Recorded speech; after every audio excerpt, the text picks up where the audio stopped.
while business and our economy as a whole are taking a knock with the on again, off again rolling power cuts. Dludlu, the Small Business Institute CEO, joins me now for an input on this situation. John, it's nothing new to analyze the impact of these power cuts on our economy and on business, but every now and then we get a stark reminder of what the impact is. And we just had one a few days ago, I would say, in the form of that decline in our economy, 0.7% drop in our economy, which in the very second line, Stats SA attributes to, one, the floods in KZN, but secondly, to rolling power cuts.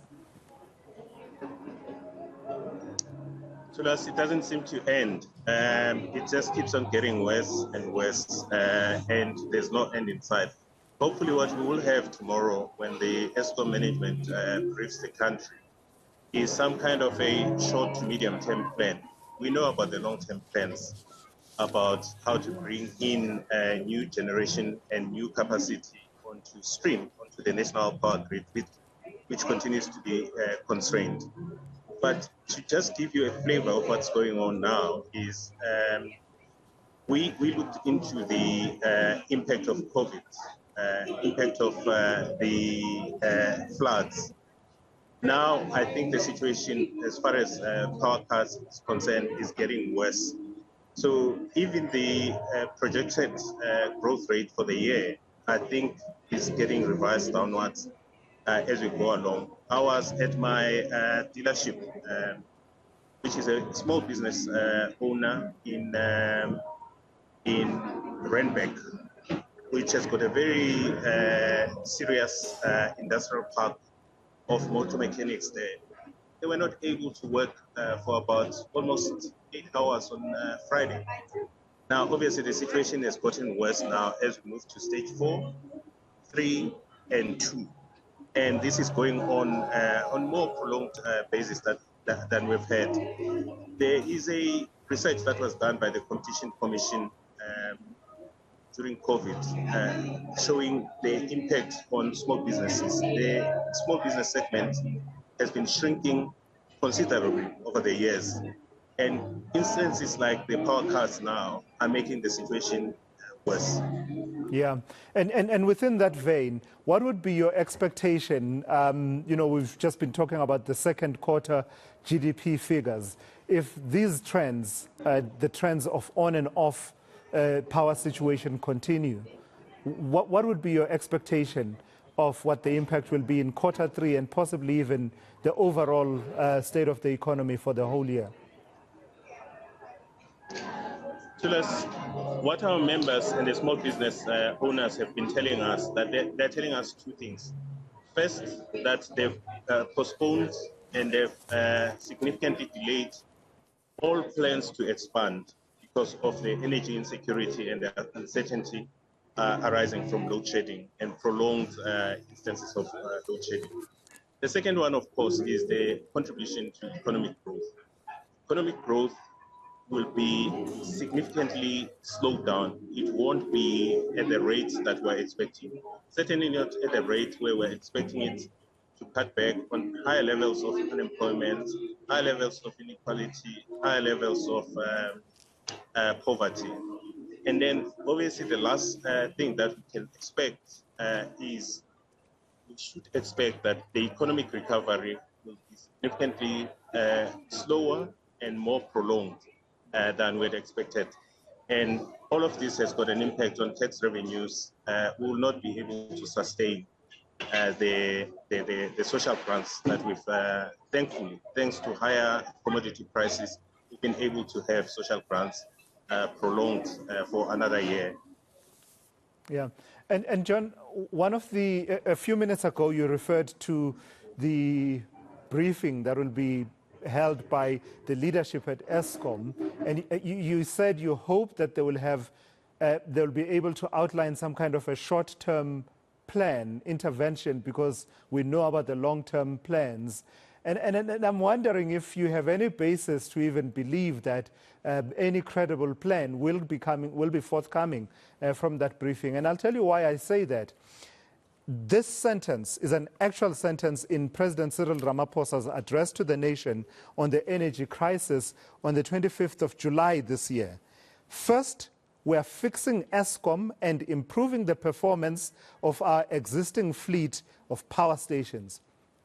If we take that line, which was spoken on the 25th of July, and we're now in September, does it look to you like this fixing Eskom and improving the performance of the existing fleet, as separate from new energy being added, but improving what we have, does it look to you like it's happening? Is any plan that's likely to be outlined worth the paper that it's written on, I suppose is the question. Sadly, Thulas, I have to say no. I don't see an improvement from July to today. What I am hoping, however, happens tomorrow is that we find out from the Eskom team that between when the president made the announcement and tomorrow, what improvements have come on stream? What have the IPPs that have been signed into the grid? What have they achieved? And what can we look forward to in the medium to long term? That is before, obviously, we have an announcement on October 26th when the Minister of Finance is supposed to tell us about what he plans to do with Eskom's debt. All of those plans, by the way, have got no immediate impact on alleviating the power situation. I am hoping that we can have a more certain plan that is put on the table about what is the outlook for the next 1 month, what is the outlook for the next 3 months, what is the outlook for the next year. Yeah, no, look, I agree with you. The commitments of the president from July make for a nice conversation going into tomorrow because there were specific commitments. For instance, he had committed that, quote, Eskom will also use interim power solutions such as mobile generators to supplement current generation capacity for a limited period. I do hope that Andre de Ruyter, Oberholzer and Sikonati Manjanja and the others will have answers if we take them point by point to say, how far are you with this? Yes, Thulas, obviously some of these plans, we have to look at them through the prism of small businesses. Some of these plans are uniquely positioned to assist the bigger businesses in our country, especially as far as embedded generation is concerned. If you're a big corporate, you can immediately get yourself out of the grid, you can generate power for yourself.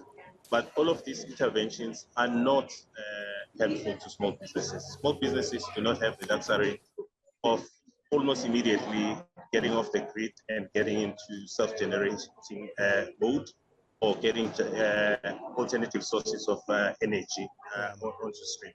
So I hope with you that there is something that's customized by way of intervention for the small business segment. Absolutely. And John, just a parting shot from me, and you don't really have to respond to it, is that I do believe that we also need some accountability from the department that's meant to be giving Eskom the electricity to supply to us. Remember, there was that risk mitigation independent power producers procurement program, that long word, that acronym there. There were specific commitments. Some of them were supposed to be within the, the national grid by now in terms of the original plan. Where is that? Where is that from Minister Gwede Mantashe and his team? All right, John Dludlu, I've got to thank you for your time here on eNCA. He is the Small Business Institute CEO, weighing in on the impact of the load shedding and power outages, the constant, never-ending power blackouts that Eskom continues to inflict on South Africans.